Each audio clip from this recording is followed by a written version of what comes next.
welcome everyone. Thank you so much for joining us today. I think we still have a few more people to come, but I'm sure my colleague Jubril can let them in as they arrive. As you'll know, this webinar is one of a series which is really about how COVID-19 is very much disrupting the world of marketing and sales, and what that means for the world of business. And we'll be looking at this through the lens of a number of different topics over the next few weeks ahead. And also, you may have seen that in the previous webinars that we've run, they've been recorded, and we're also publishing a series of blogs about it. So if there's any that you've missed, please do take a look at the YouTube channel and also the news section of the website, and you'll be able to catch up with them there. We'll also be sharing these of future Lunch and Learns over on the JGA LinkedIn page, and I will drop a link for that into the chat in the webinar and remind you about it at the end. Just a couple of things that I'd like to mention about what makes a successful webinar. So we do encourage people, so that everyone can see each other and we can have a good discussion, to keep cameras on if you can. I know not everyone is able to do that because of connectivity or perhaps where they are, but if you can do it, it would be lovely if you could. It'd be great to see your faces. We also encourage people to mute themselves if they are not talking, just because it makes it a little easier to hear everyone. And we really do encourage you to share your questions and to share your thoughts. We had a brilliant debate going on in the last webinar, so we encourage you to either put your thoughts in the chat function, which you will see at the bottom of the screen, or if you've got a question, and there'll be points throughout the webinar to share your questions and to ask some of our speakers about the issues that you'd like to grill them about, to put your hand up. Alternatively, you can even put show that you've raised your hand using one of the reaction buttons at the bottom of the screen. Okay, so we are going to start by asking everyone a really quick question. You have seen there was a quick question which came around as a bit of pre-activity, and before we look at that, we just want to do a really quick quiz. Now, you might remember that the question was about how COVID-19 has changed messaging and marketing, and we just want to get an extent of the scale of that amongst all of you good people who've joined us today. So if we think about that point for a moment, so how much has COVID-19 changed the messaging and the marketing in your organisation? We'd really like to hear your answers to that. And we're going to give them to you as a series of options. So option A is the case of, yes, we've had to completely revisit it. So we've ripped up the old messaging and we've started again. Option B is we've had to just tweak it a bit. And then option C, which is probably unlikely, but who knows, there may be some people, we've had to make hardly any changes at all. So A is huge changes, B is some change, and C is hardly any change at all. So let's see what people say. Oh, we've already got them coming in. Quite a lot of B's so far, very good. And some A's as well, perhaps unsurprisingly. Very good, great. So yes, quite a lot of B's there, perhaps unsurprisingly. But let's start with the A's as well. Charlie, very pleased to hear that you've joined us here today. Do you want to tell us briefly about some of the changes that you've had to make to that messaging and marketing? Yes, absolutely. Good afternoon, everyone. Nice to meet you, and apologies for the background noise. Do let me know if it becomes unbearable, and I will address it straight away. I think, to keep it short, the thing that I would offer around this is, I think it's the precision with which we have to market, and it's also the listening for which we're having to market to. Most of us, I think, understandably, would want to market for a pre-COVID world, and actually what we're having to market for is a post-COVID world, which has a very different mindset. I'm just going to go and sort my noise out for 1 second, excuse me. Thanks so much, Charlie. And let's hear from someone who answered B, so just has made some changes. Let's see who were. Amy Hitchcock, can we hear from you just about, you've made some changes. Can you tell us what they were? Yeah, so we initially we were looking at running our events for 2021, so we've had to adapt it to the fact that it's most likely not going to be a fully interactive event where people all turn up face to face, and that we're going to be doing a half and half, so like some people joining on something like this, and then some people coming in person. So that's a great example, because building on what you said there, and also bringing it back to Charlie's point as well, there's something really interesting about, we don't quite know what this post-COVID world is going to look like. So really making sure that the messaging and marketing accommodates for some of those different preferences that might emerge from that is such an interesting question. So thank you for raising that, Amy. That's a really good point. Great, lovely. So lots of really interesting ideas there about the extent of the change that we're all having to make to messaging and marketing. And of course, the effect of the pandemic on our messaging and marketing is the key theme of the webinar today. And I'm really looking forward to exploring it more with our two experts who I'm going to introduce. What we're going to do next is, after I've introduced them, we'll go into a few questions with them. We had a really good discussion last week, so we're going to share they're going to share some of the key trends that they've noticed. I'm going to grill them about a few other issues as well. And then you'll have a chance to ask them some questions too, following which we will do an exercise to bring everything together. So without further ado, let's introduce our two fantastic panellists. The first panellist is Helen Willliams. Her background is in corporate and brand communications, largely in large multinational manufacturing companies across the steel, oil, gas and chemical sectors. She used to be head of corporate communications at Tata Steel, where she led two major rebranding projects as a result of corporate acquisitions. And the company had its fair share of crises to deal with. So we're looking forward to hearing from Helen about how you can deal with one crisis, and let alone several others that may come up during the course of a global pandemic. She's also currently working with clients as a consultant on branding, brand identity, and different areas around brand communications. And she's got lots of interesting insights to share with you today about how it continues to impact the way brands and organisations communicate. She's also worked with JGA over the past year on developing content for the marketing modules of this course, so some of you may know her from that. Our second panellist is Louise Rogers. She has worked for 25 years in public relations, both in-house as a consultant from a big variety of organisations, from housing associations to property developers, luxury hotels and architects. She was also the founding director of a niche PR agency, which she scaled. And in 2014, she retrained as a business and personal coach, and now develops bespoke coaching programs for consultancies in the built environment, where I can imagine there's lots of very interesting work going on at the moment. She's also a trustee of two charities working with young people, London Youth and Our Time, and she's a coach tutor with JGA, supporting for PR apprentices. Welcome, Helen, and welcome, Louise. Thank you for joining us today. Thanks very much, Zoe. Hi, everybody. Pleasure to be here. Excellent. So thanks so much for joining us, both of you.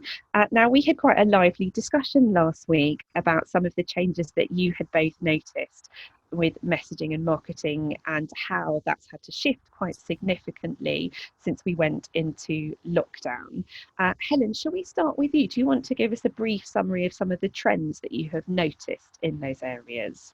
Yeah, sure. Afternoon, everyone. So I think one of the, well, to pick up first on, crisis, most organisations would have their crisis communications plan filed, hoping never to use it. And whatever was in it, they probably had to tear up, because there isn't anything that had rules on how to prepare for reacting to the global pandemic. So I think my observations really over the last few weeks are on the message cycle and the content of how the messaging has changed through that cycle and is continuing to change, and how companies have to be super reactive. Companies who are perhaps not used to being very reactive as well. And I suppose my sort of particular interest is in how brands have responded in terms of the actions that back up those messages. So, initially we had the very caring, supportive messages where companies came out straight away with, a kind of collaborative support. We're all in this together. Huge kind of swell of reassuring messaging for for their employees, for their customers, for the supply chain, because really everybody was, I suppose, in shock. So better to say that we care quite a lot. And that was very quickly backed up with some amazing practical actions that we saw from some of the, in the manufacturing sector. In response to the shortage of PPE, you had companies like Dyson switching their manufacturing lines to be able to make ventilators. And the important thing, I think, for the companies, and there were lots of designer manufacturers switched to making PPE for the NHS workers around the globe, in fact. I think the important thing for those organisations was not to make so they did it, they didn't necessarily have to shout about it, but the PR and impact on their brand and reputation as a result of that was really phenomenal. So in terms of their reputation at the outset, absolutely, you know, first class, which compared to some of the challenges that Huawei suffered, where culturally they did a huge amount, of course being Chinese they really did suffer, but they did a huge amount of generous contributions and donations and wanted to include that in their advertising campaign, which would have been obviously an absolute disaster. So luckily their in-house team discouraged that, but they, you know, as a result did get some hugely beneficial PR. So fast acting, quick thinking, and the message. Well, actually, Louise, do you want to add anything to the sort of the outset messaging before we move through how perhaps it changed? Well, I think, yeah, I totally agree with you about the higher priority that brands gave to things like well-being and health and community as well. And I think there was also, I observed some kind of a greater emphasis on personal fulfillment and meaning. Almost as though people, you know, we all had more time on our hands. Well, a lot of people did. They were at home, more less external stimulation. So thinking about their own personal fulfillment and well-being. And I think that the challenge with some brands was to promote these things in a way that resonated with consumers and didn't alienate them, as you say. Huawei. In PR, we talk quite a lot about piggybacking on things that are in the news, but to do so on a global pandemic is not particularly clever marketing. And I think the only thing I would add is that I think that although it was a global pandemic, it had a huge amount of local impact. And I think that people's local areas became a lot more important to them. So some of the messaging that I observed was kind of picking up on this thing that everything's local. You know, we were all standing outside clapping the NHS on Thursday evenings. Our daily exercise was in our local parks. We got to know our local streets better. I know some friends of mine discovered bits of London they'd never really seen before that were within a stone's throw of their house. And I think that was reflected in some messaging from companies and organisations as well. Yeah, no, that's the local impact absolutely was something that cut across the global pandemic, reinforcing the local togetherness. Yeah, that's interesting. And I suppose through the cycle, I was then going to move on to how very quickly companies had to think after the well-being and reassuring message, how does this affect my business? So overnight shops have closed. So every shop window's got a COVID-19 messaging. Every website's got a banner saying, sorry, we are, closed until further notice. Or you then have to tailor that to a much more specific, what does this mean for delayed deliveries? What does it mean for our call centres? This is a number you can ring. So it's a much more practical advice type of messaging. What can we do within the framework that we're allowed to operate? And that's, quite difficult for a lot of, it's almost easier for smaller companies, a lot more complex for larger companies where the rules are different in different territories that they work in. Even from England to Wales, we've seen different rules about how people can operate. So that presents a lot of complexities for communication managers to try and navigate their way through. And then I suppose to kind of to bring us closer to where we are today, it's the acceptance that we perhaps are emerging out of the crisis into a place where reality is now starting to bite. There is an inevitable recession on the cards, and we have gone from a terrific furlough scheme which hopefully has saved a lot of businesses, but into the reality of where the airline industry is on its knees. British Airways have suggested 12,000 jobs last week. The impact on the oil industry is starting to be felt, with companies like Schlumberger. BP announced 10,000 jobs last week. And it started to, that reassurance is now starting to dissipate, and people start to worry and people start to panic. And so now the challenge is how you reassure without misleading. And that's really where our clients are starting to really revert to kind of old school crisis type of communications, because now you're into managing big restructuring programs while still being cognizant of the issues that we talked about at the outset. So, and it's really hard to keep pushing those well-being and health and community and care for workforce messages at the same time as making hundreds of people redundant or thousands of people redundant. I think I just have to say a word about marketing channels, because of course one of the things that sort of went out of the window for a lot of PR professionals was using the media for anything other than something that was COVID related. I mean, the media just wasn't interested in having stories sold into them that didn't have, some connection with the pandemic. So I think that I saw some of the brands that I've worked with or that I'm familiar with using their social media a lot more, thinking about how to use their social media channels. And in fact, of course, it's easier to manage that. So having lots of people furloughed or working from home, not furloughed, because if you're furloughed, you're not allowed to work, managing social media channels. And I know one of my apprentices was spending an awful lot of time responding and checking the social media channels of her organisation to make sure that people that raise questions were responded to, and being seen to be very caring of consumers and customers out there, and responding to them quickly on social media.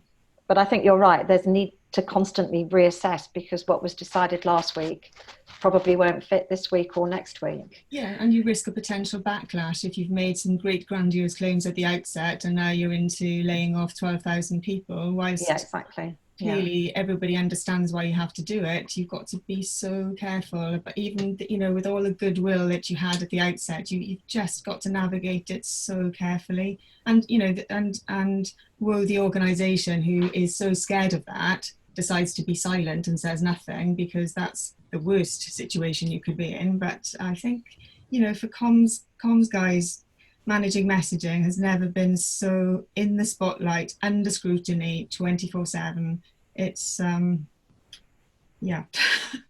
I ask a question, because I think that's a really great issue that you've raised, Helen, about how you can get that balance right? Because as you say, there's some damage limitation to be done, which is about potential huge restructures, how you get the messaging out there about some quite significant changes to people's organisations, but also where you try and regain that consumer confidence, and you talk about your plans for the future.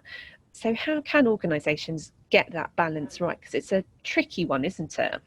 Yeah, I think just, just be true to the brand values and cultural organisation in terms of what you stand for. Just don't deviate too far in a quest to be seen as, of the moment, or responding to something because you feel you should.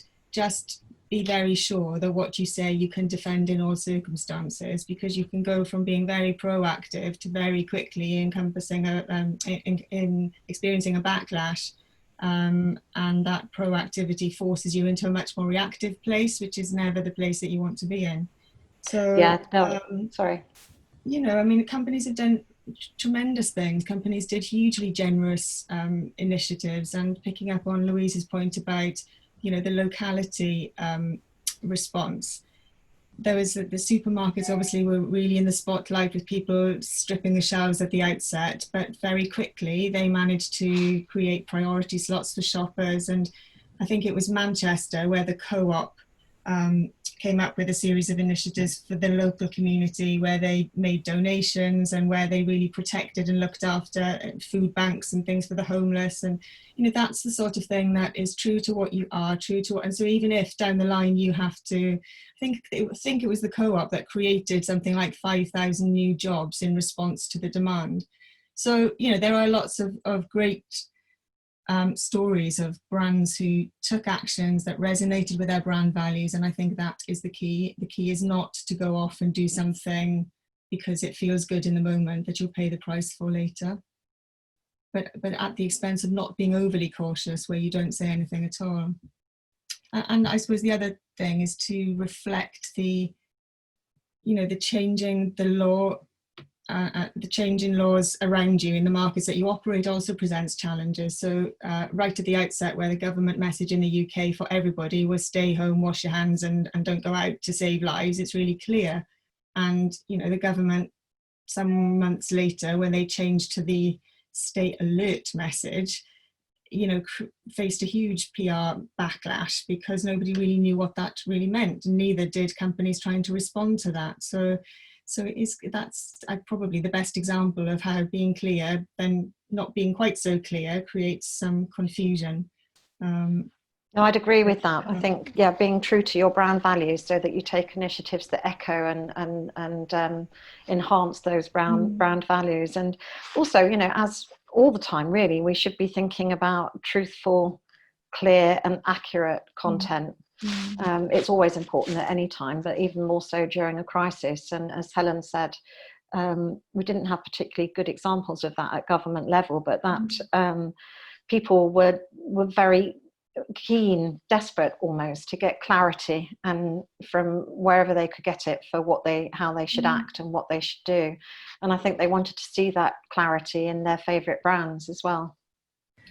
I think sorry. Go on, Helen. And then we'll I was going to say some brands, had. I love the Audi example where they deconstructed their logo to reinforce the message of social distancing. So they took the 4 circles of their logo, separated them, and then the message was about keeping apart, staying distant. And so some brands were brave enough to use what they had to reinforce the message or to have some fun. You saw things happening on TikTok. I think it was Nando's that responded to the KFC campaign, who had to drop, obviously finger licking good wasn't quite so clever, and so Nando's took that and had some fun with, turns out finger licking good isn't quite so good after all, or something, which you have to take in the spirit of humour, because humour is quite important during this time to avoid us all plunging into major depression. So lots of examples of some brands who weren't afraid to, who had the courage, I suppose, to have a little bit of fun around the edges in the middle of something quite staggeringly serious and no one has ever seen before. Thank you, Helen. That's really helpful and very insightful.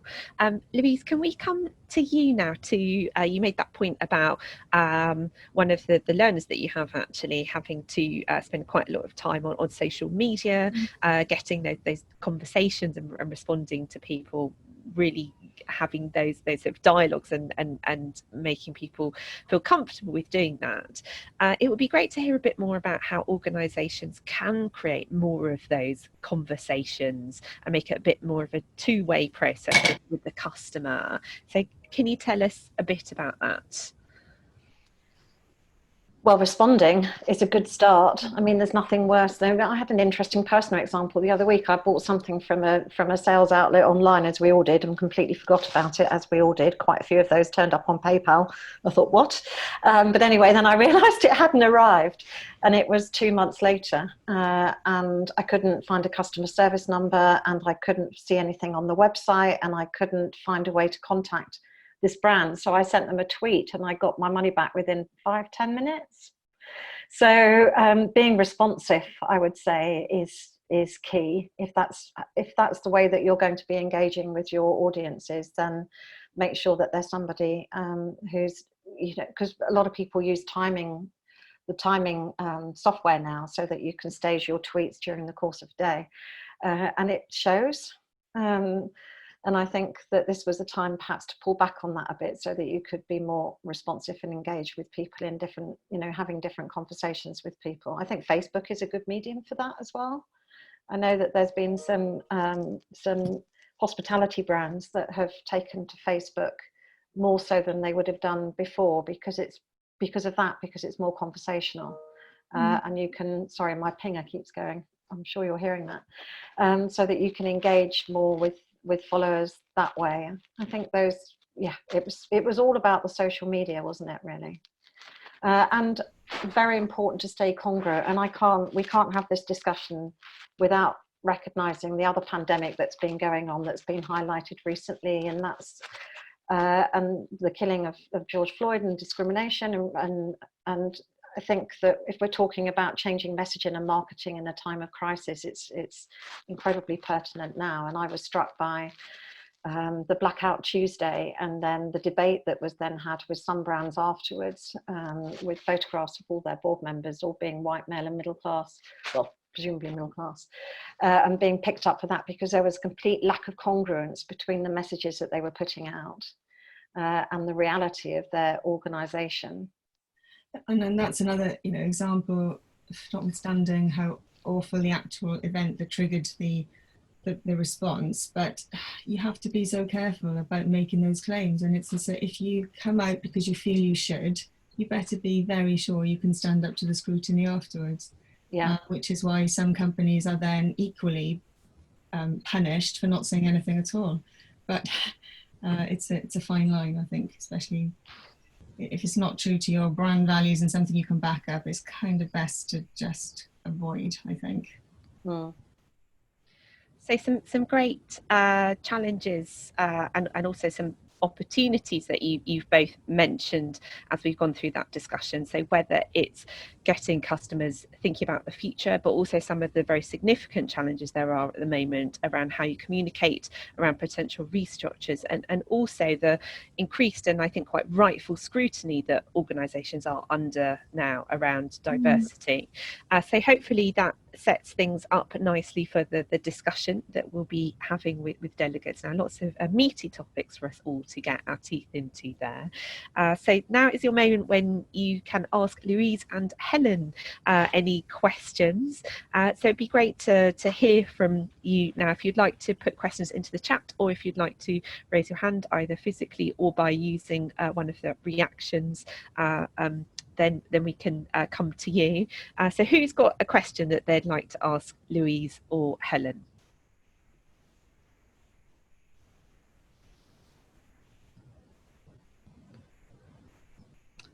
Oh, Richard, you've got a great question here about tea. I was hoping someone would raise this issue.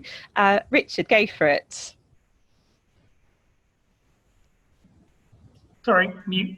Some of the tea brands have been really great in terms of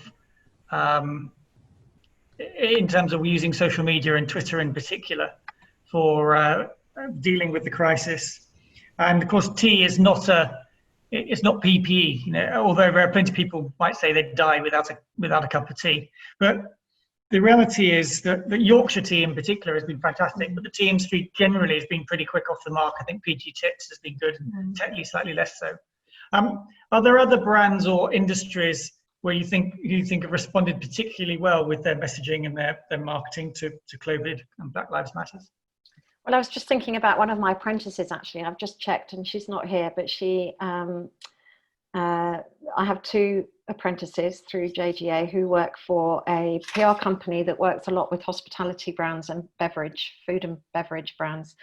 And for one of, I can't remember what it was. I think it was for a drink anyway, for a brand that produces gin.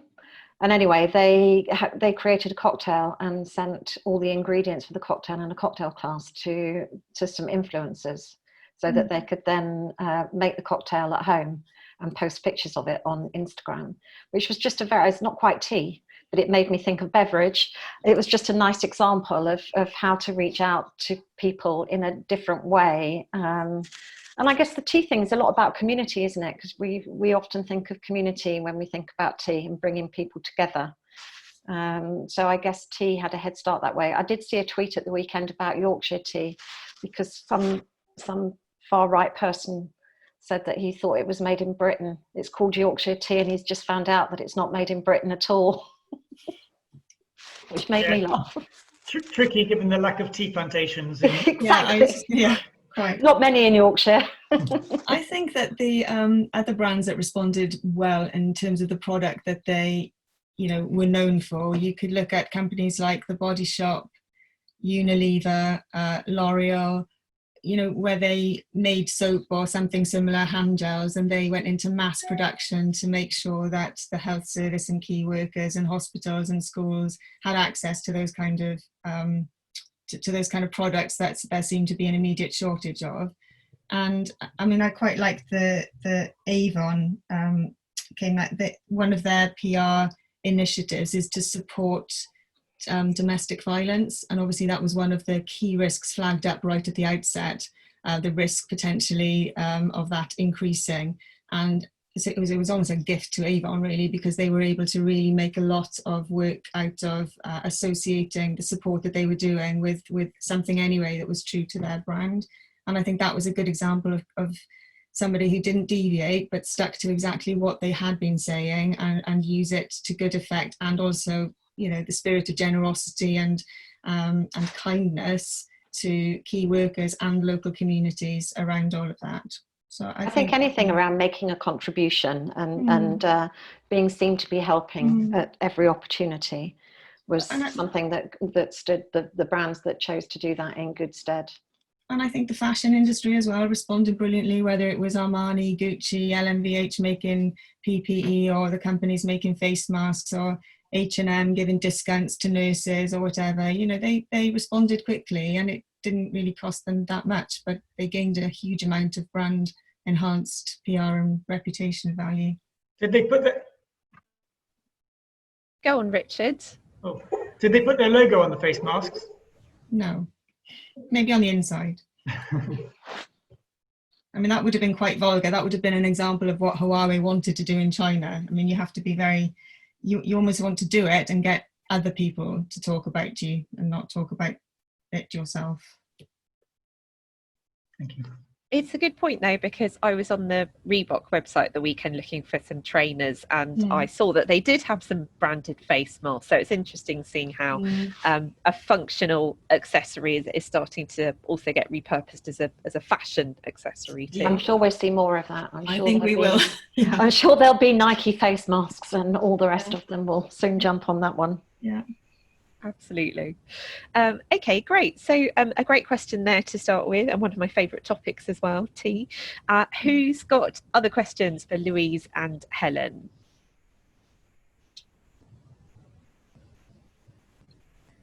You can either put your question in the chat or you can raise your hand and we will come to you. Charlie, go for it. Yeah, Louise, Helen, first of all, thank you very much for sharing your time with us today. Really great to listen to both of you.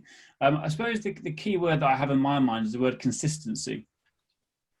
In times of uncertainty, it's often the consistency which maintains the trust, maintains the confidence. I suppose the question I have for you, just based on your experience, is how you think organizations are best demonstrating consistency, particularly around their values, in an environment which is changing, and also where their values might be changing because they're having to adapt very quickly. So, yeah, I suppose how do we maintain consistency in the current environment?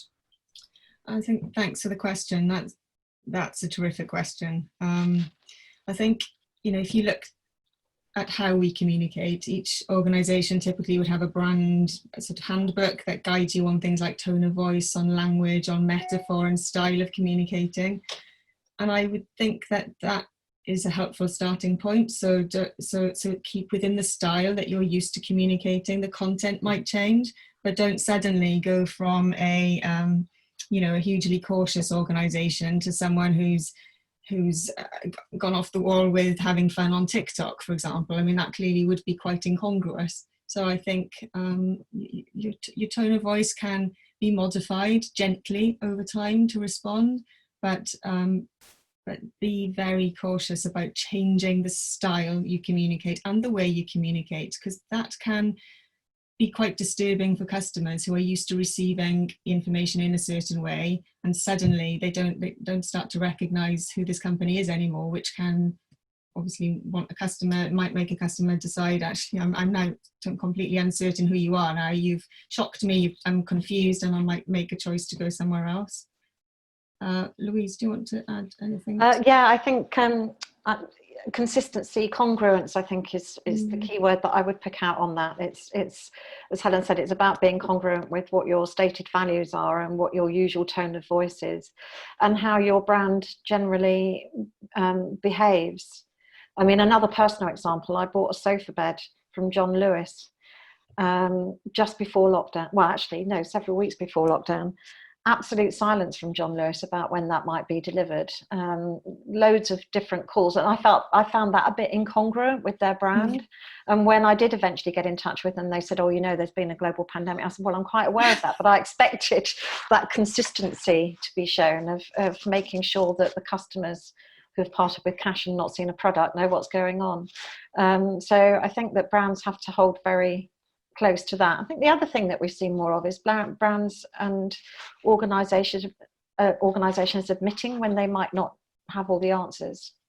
You know, to be transparent about, I don't know that yet.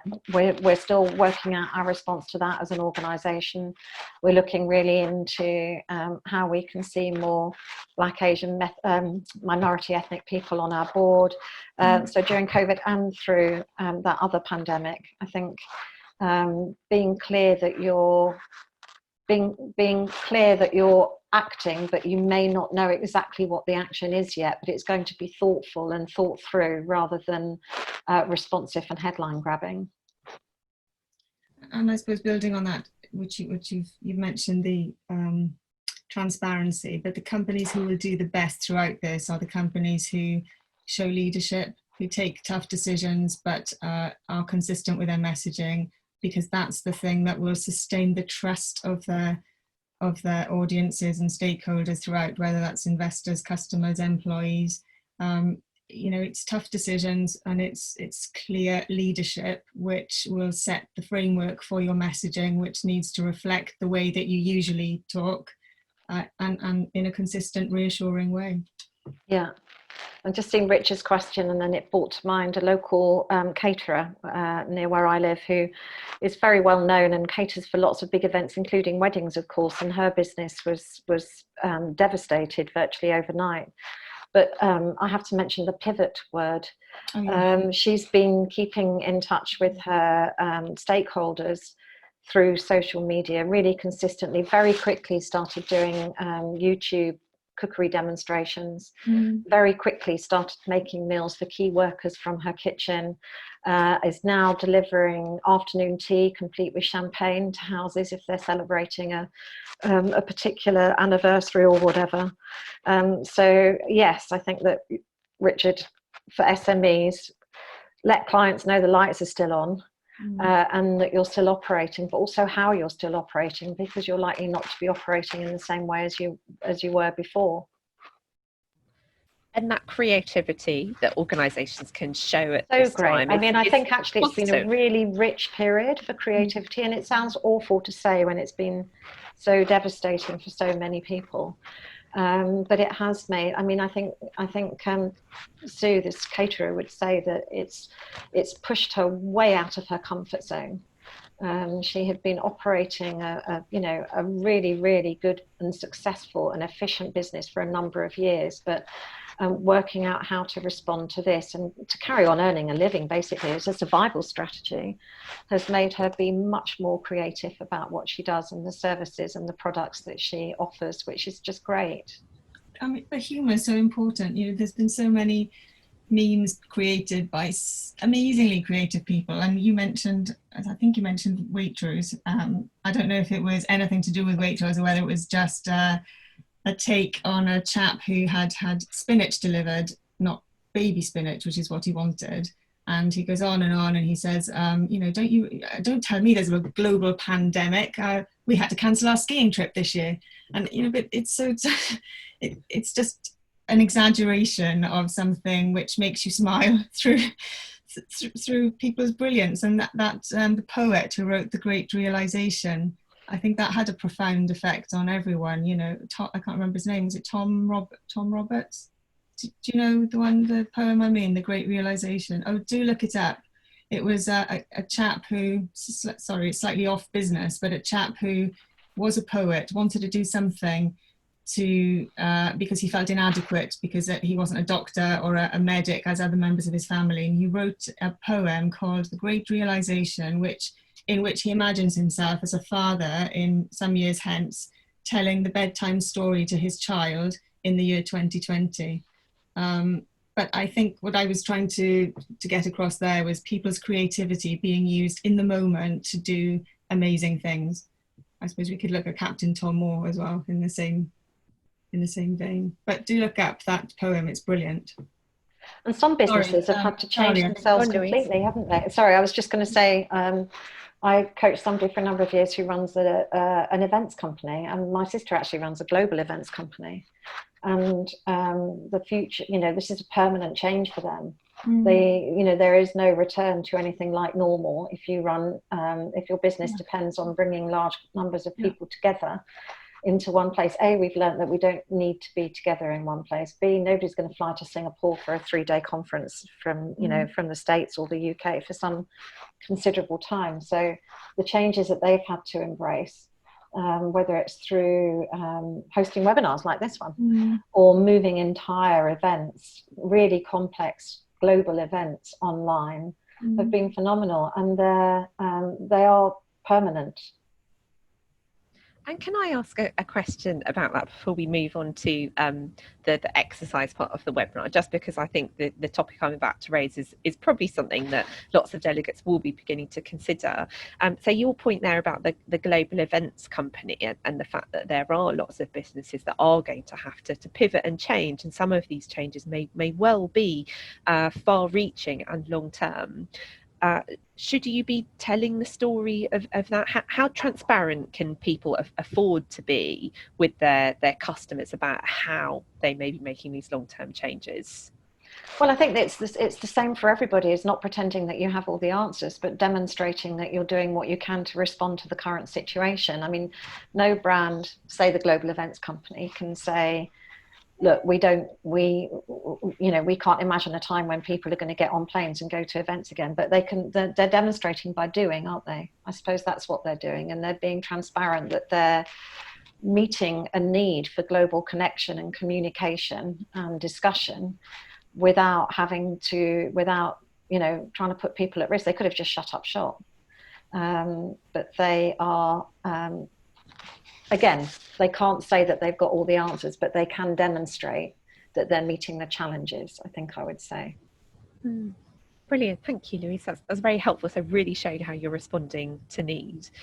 So I think we've got time for one more question. Biddy, you've got a great question about direct sharing. Do you want to pose that question to the panel?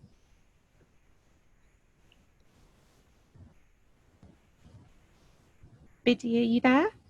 Oh, I can see it in the chat room. Okay, well, let's just... okay. Oh, hi, Biddy. Hello.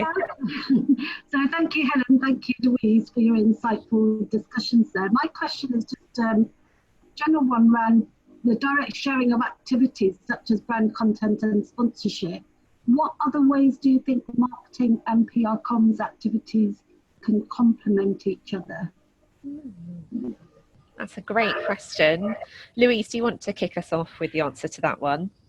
Well, I suppose it's where they cross over, isn't it? And where they cross over is on social media, because marketing and PR professionals, I mean, when I was working directly in PR, they were kind of separate, but kind of in the same department. And then social media meant that they coalesce much more often. And of course, they're totally linked now. So it's that balance between creating useful and interesting content that the PR comms people recognize as being such, and then making sure that they communicate it in the right way to stakeholders. So I think that is how they complement each other more now. And they're, by and large, they're creative professionals. So that there should be a richer collaboration, I would have thought, in the kind of responses that we're thinking of to this current situation between the two disciplines. I agree with that completely. I think I would perhaps just add that one of the changes might be the speed of response required among communication and marketing managers. I think that developing your comms plan at the start of your budget year and thinking you'll execute it in the way that you're used to executing it is probably the single thing that will change moving forward, and a requirement to be much more empowered to be able to respond very quickly could be a cultural shift for many organisations who have, 5 sign-offs before you're allowed to issue the press release. That's probably all going to have to change, and it has changed anyway for a lot of companies, but the more staid companies, particularly the large companies, particularly the share price sensitive organisations, are going to have to empower their people to be able to respond quickly online, on social media, in a way that will be quite a shock perhaps for some of them. Yeah, that's an excellent point, Helen, and we've certainly seen that, I think, with approval processes becoming more streamlined. And that empowerment, leaders and leadership actually having to, as you say, enable and empower people that work for them to take more decisions, because they have to be seen to be responding and respond much quicker to things. It's a very good point. So we could potentially be looking at a much shorter chain of command when it comes to sign off, based on what you were saying. Well, let's hope so. I mean, the problem that I always found that there was at some stage I had to go to lawyers quite often, and that's where the delays happened. But yes, absolutely, we should be looking at, particularly for, you can't afford the time to get through very complex sign-off procedures if you're trying to respond quickly to social media, for example. I think that's absolutely right, and particularly in the current climate, there's one bank that I'm thinking of, which I won't name, but where in previous times it took 3 days to get a tweet signed off. So hopefully, if there's one silver lining that comes out of the pandemic, it's that those very long, very clunky sign-off processes become much shorter and more agile. Excellent, great. So lots of really good points there about getting that balance right of those different channels, and also that consistency as well that really needs to come through, where organisations can show leadership through that. We've had lots of great insights from Louise and Helen today, and delegates, it would be great to hear from you now about what you're going to do differently as a result.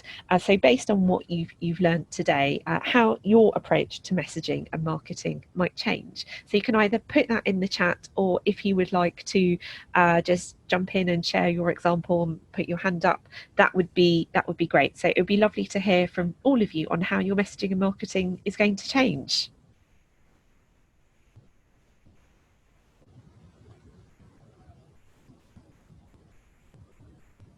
Richard, I see you've put a point here about the power that organisations give to their social media experts is astonishing. Do you want to say a bit more about that? Because I think that's definitely an issue which will be coming up in some of the responses that we get.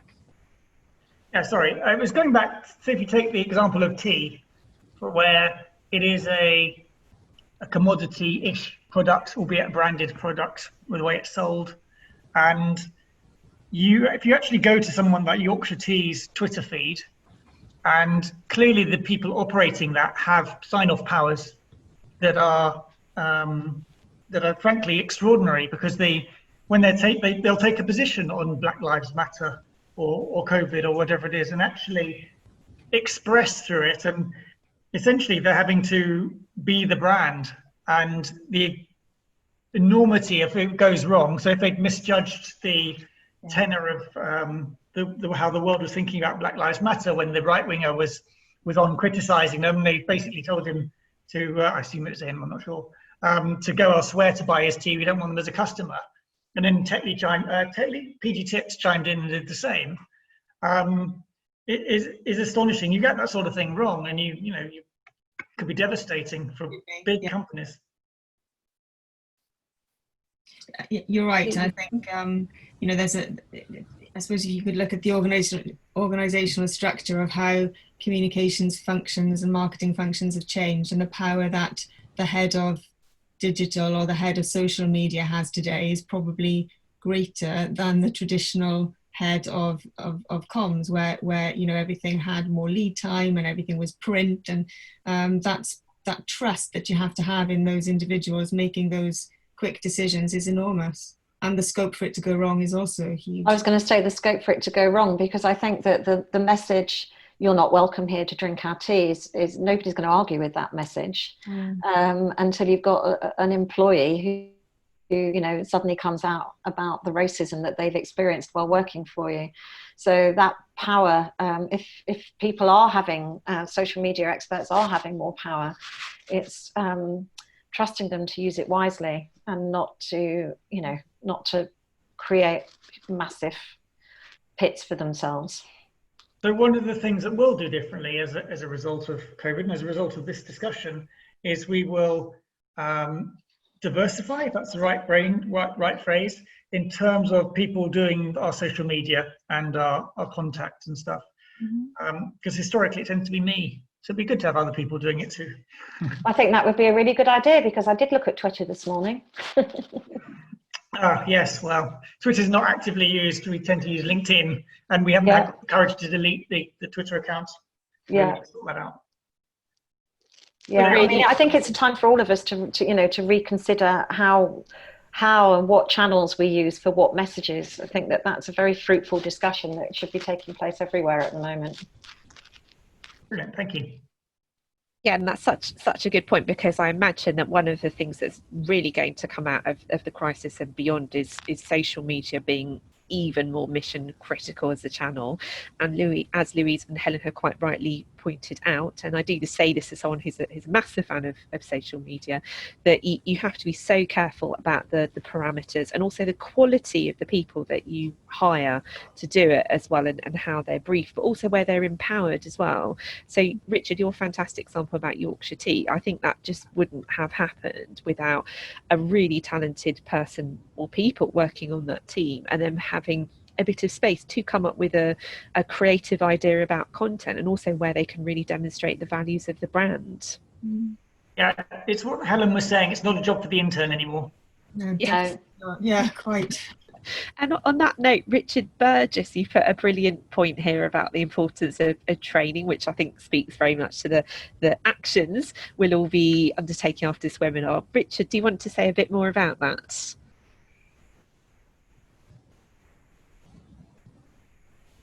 Richard may be on mute. Richard, I think you might be on mute, Richard Burgess. It's just, if you do have someone looking after those social media accounts, it's key that they are trained properly so to do. So, they know about a set of responses, or they know what approach to take. And they're not just doing it off their own back, or just thinking of something off the top of their heads. They know that it's all part of or emphasizing their strategy. So, for example, at the guy at Yorkshire Tea could be bold with what he was saying to that person a few months ago about tea not being grown in Yorkshire, and I'm not drinking foreign tea and all that sort of stuff. And then following up with what they did last year, because of the Tailors of Harrogate organisation behind them, and because they're a family-run business and they have some very strong values.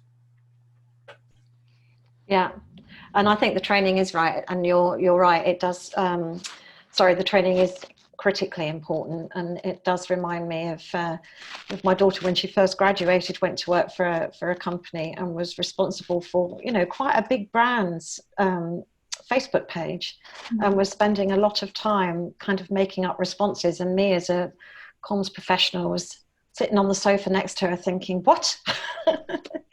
They put you in charge, you've just graduated, you don't really and I don't think that would happen in quite the same way anymore. I think there probably is more awareness that also, just have to mention very quickly that Whitehall example, where somebody at Whitehall tweeted what a shower, or the equivalent, talking about the current government, and it was taken down quite quickly, but not before loads of people have screen grabbed it and repost it regularly.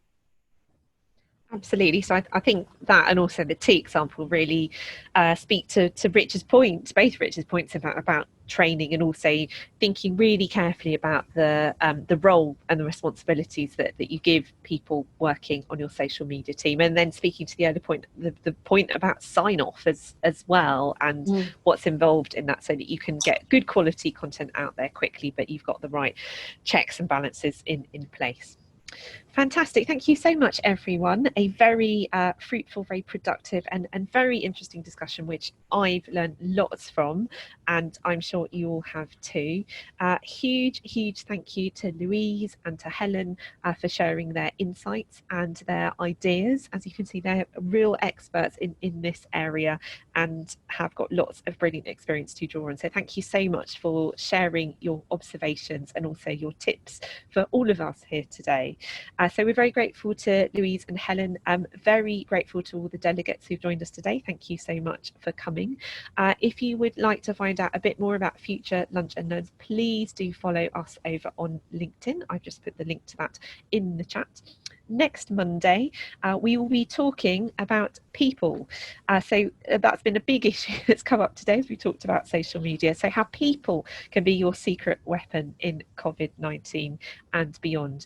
And the question which we'll be talking about to kick the webinar off next week will be whether you've made changes in how the pandemic has caused you to think differently, how people best represent your organisation on and offline. So we'll very much look forward to seeing you all next Monday, same time, midday, to have that discussion. In the meantime, please do connect with us on LinkedIn. Jubril will also be in touch with you, I think, for some post-webinar follow-up. Jubril, was there something you wanted to say quickly about that? Because I think it's about how people can access previous recordings, if that's right.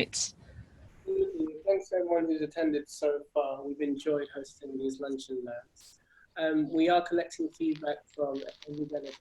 So I'll be in contact, as Zoe said, with an email giving you access to a short survey, only 3 questions. And once that's done, all the videos from previous sessions 1 to 3 would feature there. That link gets updated, so the next session's link will be different, but the landing page in essence will be the same with the next video added. So if you'd like to review what we've discussed in previous sessions, from product to pricing to distribution, just follow the link in the chats here, do your feedback, and you'll have access to that. Thank you. Lovely, thank you very much. Excellent. Thank you so much, everyone. Thank you, Louise. Thank you, Helen. And thank you so much to everyone who attended today. And we'll look forward to seeing you next time. Thanks so much for coming, everyone. Take care. Thanks, Zoe. Bye.